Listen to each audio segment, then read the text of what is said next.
You can't talk growth in the Inland Northwest without talking about change. Being the first business here, we get to watch all of the progression take place. For some, change is inspiring. I moved up here because I felt this area was growing and wanted to be a part of that whole growth. While others have their concerns. The traffic is just going to be, insurmountable. I'm not thrilled about the idea of them building here. Good or bad, change is bringing... I think the word that comes to mind is opportunity. Opportunities for new business. The moment this place opened, it just blew up. And entertainment. It's good for the economy. It's good for the growth. It gives people things to do. New roads. In 5 to 10 years, the North-South Freeway is going to be done, hopefully. And so there's going to be new access to getting up there. And new jobs. That was all part of going through this there, to get our people working, collect jobs. Revenue. We get to be part of it from the ground up. This is Boomtown, growth and opportunity.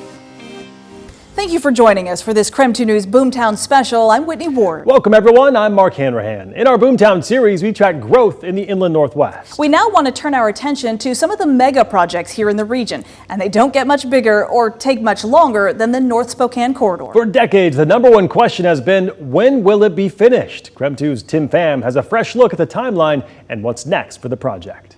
You can hear it, and you can see it. The finish line is in sight. I mean, you can just about see I-90 from here. Construction on the North Spokane corridor inching closer to completion. I'm Terrence Lynch. I'm the project engineer for the North Spokane corridor design office. Lynch has worked on the project for the last decade. He took KREM 2 on a tour of what WSDOT is working on right now, the Spokane River crossing north of Spokane Community College. Of course, the project here off in the distance has been underway since early 2023, so this is in season 2, and it's expected to wrap up by the end of 2025. 2025 marks a major milestone, 5 years out from the expected completion of the North Spokane corridor. The number one question that I get asked is, when is it going to be done, right? Everybody wants this project to be completed so that they can have full use of it. Lynch says they are on track for completion at the end of 2030, but admits they have a lot of work to do. Funding for the $1.5 billion project is secured for now, but there's new leadership in Olympia. So I asked Governor-elect Bob Ferguson if the North Spokane corridor is a priority for him. That's a key project for our state. Folks in Spokane who are listening to this know that. I used to live in Spokane. I understand that. We'll make sure that's funded. This upcoming year, 2 projects are expected to go out for advertisement. One of them we refer to as Stage 3, and that's actually going to build the twin bridges, so the northbound lanes and the southbound lanes between Sprague Avenue and Alki Avenue. The other will begin the process of creating a major interchange. We're hoping to advertise what we call Stage 2, which is going to build the partial interchange at Trent, so make the connection between the North Spokane corridor and SR 290, otherwise known as Trent Avenue. Lynch says these 2 projects should be under construction by this time next year. In the meantime, they are in the process of designing the connection to I-90, hoping to have those designs finalized in the next 2 years. So we know where all the ramps are going to be, we know how the connection's going to look, but there's a lot of work between knowing where things are going to connect and actually putting together biddable plans that contractors can bid on and then start construction. However, conversations are already underway for what design features will look like in the East Central neighborhood where the freeways will connect. When you think about freeways with a lifespan of 100 years, this is infrastructure that's going to be in this neighborhood, in people's backyards for a really long time. It's why you'll continue seeing this and hearing these sounds for a little longer.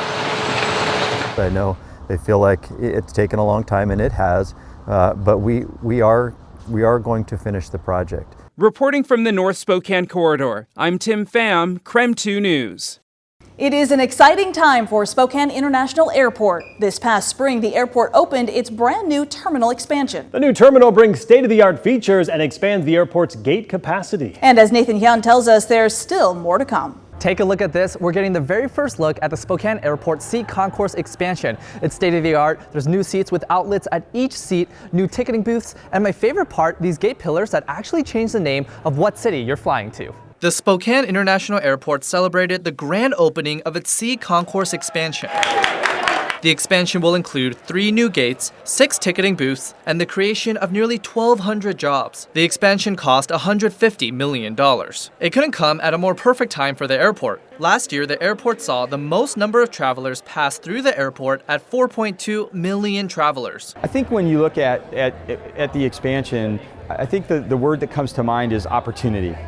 We have to have more capacity here in order to take advantage of more opportunities. The new terminal will also include some of the new local restaurants coming into the airport. These include Zona Blanca, Melts Extreme, and Iron Goat Brewing Company. And Spokane isn't the only airport that is growing. After 2 years of construction, a new 3-gate terminal is now open at the Pullman-Moscow Regional Airport. That terminal is nearly 6 times bigger than the previous one. It includes indoor seating for 160 people, an outdoor seating area, and new space for concessions on both sides of security. You can watch all of our Boomtown stories and specials anytime with KREM 2 Plus. It's our free streaming channel that you can watch on your television. If you don't yet have KREM 2 Plus, you can download it and watch it for free on Roku, Fire TV, and Apple TV. Being the first business here, we get to watch all of the progression take place. Boomtown is bringing new businesses and new options for entertainment. There's nothing wrong with more options for people to go. From cafes to casinos, gaming and golf, we have an inside look at some of the new ways to have fun.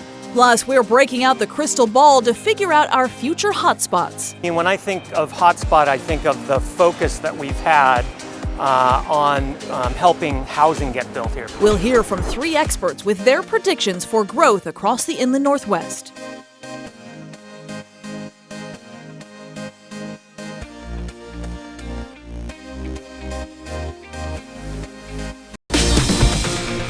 Welcome back to our KREM 2 News Boomtown Special. One benefit of all the new people moving to the Inland Northwest is more shopping and entertainment options. We're going to take a look at a handful of those new businesses, and we start in Post Falls, where KREM T's Brandon T. Jones and photojournalist Nathan Brand show us an emerging spot right off I-90.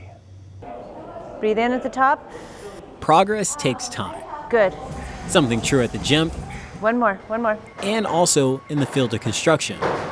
At Shift Fitness, you can focus on yourself, or you can watch a neighborhood being built right in front of your eyes. Being the first business here, we get to watch all of the progression take place. We get to meet all of the people. We get to be part of it from the ground up. Welcome to the magical world of Millworks, a new, self-sustaining, half-finished, walkable neighborhood in a city that's not exactly walkable.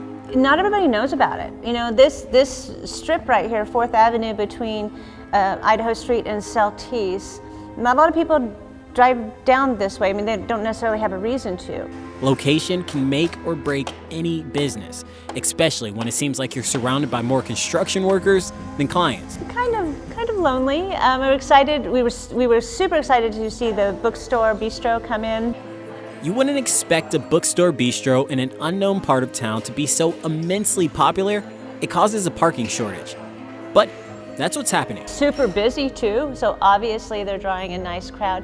Very family friendly as well. We both have little ones, same age, and we're excited to bring them back here. Kindred & Co. can only be described as an Instagram mom's dream. The moment this place opened, it just blew up all over Facebook, Instagram, all my friends sharing it. Whether it was the attention to detail, the spaciousness of the building, or just the overall aesthetic. It's exquisite on the inside. The architecture, the design, it really is amazing. And it doesn't hurt to have a dining hall that looks straight out of a Harry Potter movie. And so when I tell people about where we are and what's going on down here, they're like, wow, I kind of saw something going on, but I didn't really know, what all that was. While it still may not look like much from the freeway, push, good. Little by little, sip by sip, a new neighborhood is taking shape in Post Falls. Brandon T. Jones, KREM 2 News. This next project has a lot of people excited in Spokane Valley. Construction is underway on the Inland Northwest's first Dave & Buster's location. Nathan Hyun has a look at the fun coming our way in 2025. A new development could be on its way to Spokane Valley. This empty 4-acre lot just north of the Valley Mall may soon be the home of a future Dave & Buster's. There's nothing wrong with more options for people to go. Mike Handelin is a bowling manager for players and spectators in Spokane Valley. The bowling alley is one of only 2 in the valley. This place has been busy. You come in here and you can pretty much expect you're going to have to wait for lanes.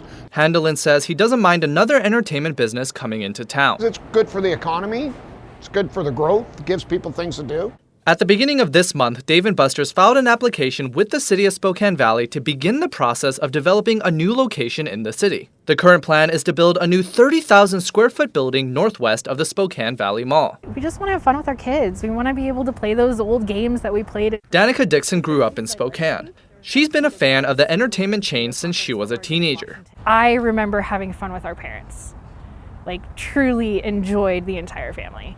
The city hopes to continue bringing in large retailers like Dave & Buster's through its retail recruitment strategy, though didn't specifically say if this planned development was part of that recruitment strategy. As the city grows, it says it's a priority to introduce more retail businesses in the community. Being able to see the community grow in the entertainment side of things, it gives me a lot of hope for this generation. So for now, Handelin and his employees can continue to attract people looking for fun. And we're actually looking at putting more games in our game room now. We've done a big upgrade with our bowling center side. And exciting news for golfers. Topgolf is working on plans for a new location in Liberty Lake. The popular driving range hopes to build a $25 million facility on East Country Vista Drive, just off of I-90. Plans call for 70 climatized bays so golfers can use it all year round. That project is expected to create 250 new jobs. A lot of growth is happening in Airway Heights, and one of the biggest projects to open in the past year was an expansion of the Spokane Tribe Resort and Casino. KREM 2 Shannon Mowdy shows us the new addition. It's the culmination of decades of planning and 20 months of construction. 4, 3, 2, 1. The new hotel at the Spokane Tribe Resort and Casino opened to VIPs during Hoop Fest and is now taking all guests. This is the transition from the original casino into now what is the hotel lobby and the connection to the gaming floor. So yeah, from the tile all the way down is all brand new. From the new retail shop to guest registration and its 175 rooms, this hotel was all the vision of former Spokane Tribal Council members and an economic plan drafted in the late 90s. Got a lot of our tribal youth, some of the younger people working in this establishment. That was all part of going through this there for get our people working, collect jobs, collect revenue. When we first started this 4 years ago, we were 150 employees. Today we're 600 employees. So the economic impact is incredible. Matt Damsko says the hospitality industry is rebounding post-pandemic. Last spring, another casino and resort opened its latest expansion. Northern Quest's River Tower boasts 192 rooms, including 17 suites. At the time River Tower opened in May 2023, Northern Quest was the largest casino resort in Washington, with a total 442 rooms. And the Spokane Tribe's new expansion is already bringing in more people. People on stay vacation or just on vacation to come stay with us, but we're also looking at getting business travelers. We're right next to the airport. We have the Air Force base is right here. 100% of revenue goes to the Spokane Tribe. And tribal and casino leaders aren't relaxing just yet. They're already talking more gaming, more rooms, and even more for this growing community. There's more to come. The conversation's already started. As we look to the future, we have things like life sciences, we have clean tech. Up next, 3 experts share their predictions for future growth. Police flooded to the scene at Garland and Wall around 4 o'clock. The damage at Ferguson's Cafe next door more severe. She says crime in the Garland District is outrageous. A neighborhood reborn. People kind of felt sorry for it for a while. How Spokane's Garland District reinvented itself by embracing its past.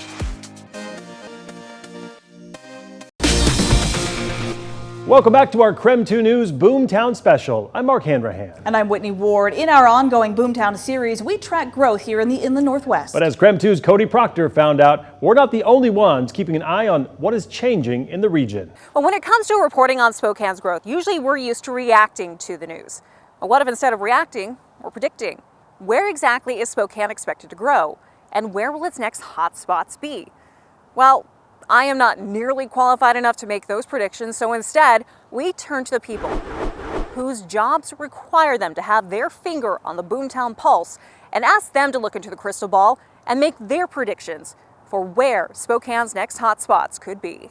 We begin our journey at Spokane City Hall to meet with the city's Director of Community and Economic Development, Steve McDonald. When I think of hotspot, I think of the focus that we've had on helping housing get built here because we have a crisis in housing. Some areas he's seeing excitement for now are Hilliard and downtown, as well as anywhere there's room for infill development, usually older neighborhoods with space for multifamily homes. When done right, it does fit in well with the existing communities.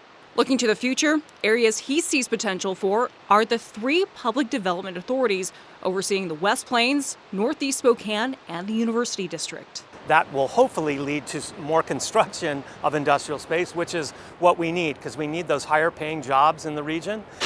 A couple blocks away at the office of Greater Spokane Inc., Vice President of Economic Development Gary Ballou sat down to share his predictions. As we look to the future, we have things like life sciences, we have clean tech, we have IT, information technology and kind of how that expands, and then advanced manufacturing.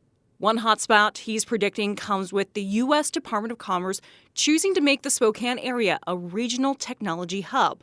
While the hub will be physically located in the West Plains area, Ballou says it'll have a wider impact. Our intent is that Tech Hub 1 helps companies grow, helps aerospace in the United States, but also helps the region grow and develop.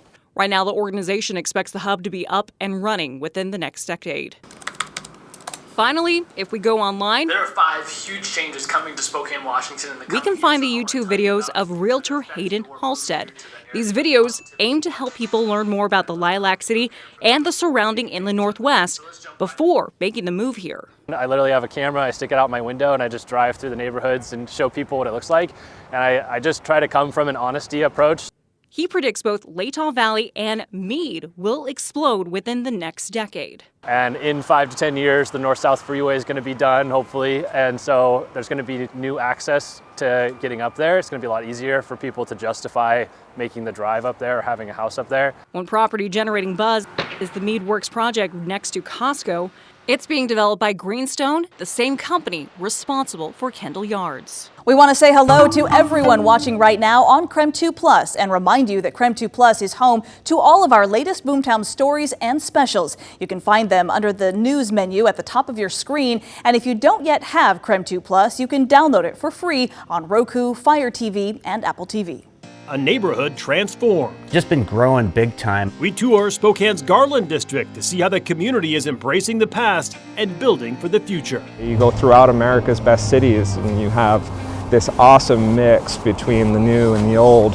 And certainly that's what we're doing here. The Garland neighborhood has had its ups and downs over the years, but after some challenging times, the historic neighborhood is once again booming. KREM 2's Brandon T. Jones and photojournalist Nathan Brand take a look at how recent revitalization will affect the future of the area. What happens when you combine 1935 novelty architecture with a 1980s dive bar, or a 1950s diner with a 2020s brew house? Man, it's a little bit of everything, which rules. I mean, everything from bars to collectible shops to record shops. The Garland District is a mixture of every era, dozens of businesses, old and new, all coexisting at the same time. I dig it. I love it up here. There's a similar dynamic inside of Time Bomb.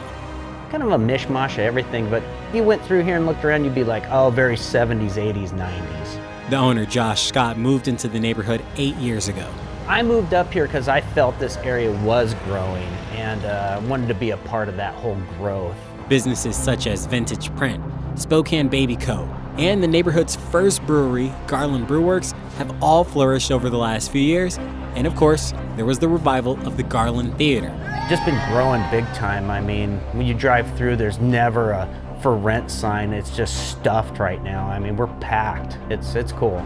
But 10 years ago, it was an entirely different story. Police flooded to the scene at Garland and Wall around 4 o'clock. The damage at Ferguson's cafe next door more severe. She says crime in the Garland District is outrageous. People kind of felt sorry for it for a while, as it didn't really have the momentum that they really wished it had. But now it finally feels like there's some serious momentum in this area. 3 years ago, in the midst of the pandemic, James Galena and the development firm Millennium Northwest saw the potential and drew up plans for the North Hill on Garland. It's the biggest architectural change to the neighborhood in over half a century. We're taking this brand new building and we're blending this building into this old Masonic building, trying to join the new and the old. So what happens when you combine a 1921 Masonic lodge with a brand new 60-unit apartment complex? I see it being almost exactly the same. I see the growth as a positive growth. I don't see it as a negative growth. You go throughout America's best cities and you have this awesome mix between the new and the old. And certainly that's what we're doing here. With photojournalist Nathan Brand, Brandon T. Jones, KREM 2 News. Thank you for joining us for this KREM 2 News Boomtown special. Keep it here on KREM 2 for the latest Boomtown stories all throughout the year. And if you missed a story, you can get all caught up anytime on KREM 2 Plus. It is our free streaming channel that you can watch on Roku, Fire TV, and Apple TV. Just go ahead and search for KREM 2 Plus, then download the app and pin it to your homepage. I'm Whitney Ward. And I'm Mark Hanrahan. Thank you for watching. We'll see you on KREM 2 News with more Boomtown updates.